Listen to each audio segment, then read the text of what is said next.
अस्सलाम वालेकुम। आज बात होगी टांगों की बेचैनी के बारे में। बहुत सारे लोग रात को या दिन के किसी वक्त में उनमें टांगों में झुंझुनाहट शुरू हो जाती है।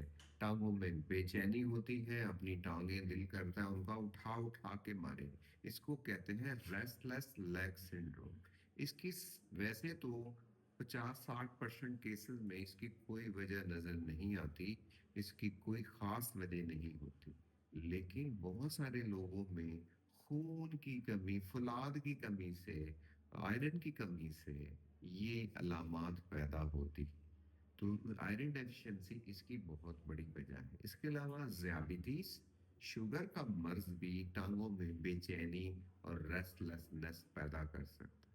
इसके अलावा B12 की कमी, राशे का मर्ज, ये भी इसकी वजह है। लेकिन सबसे बड़ी वजह फौलाद की कमी है, थायराइड की बीमारी है, और डायबिटीज है, ज़ियादतीस है।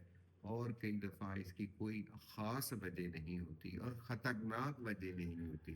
ऐसे केसेस में आपने अपने डॉक्टर के मशवरे से प्रीगाबलिन और रपिनिरोल या रोनिरोल टैबलेट ये इस्तेमाल करनी है। इससे टांगों की बेचैनी ख़त्म हो जाती है। लेकिन अगर थायराइड की बीमारी है, फौलाद की कमी है, तो वो फौलाद की गोलियां इंजेक्शन से ये आपकी टांगों की बेचैनी हमेशा के लिए खत्म हो सकती है।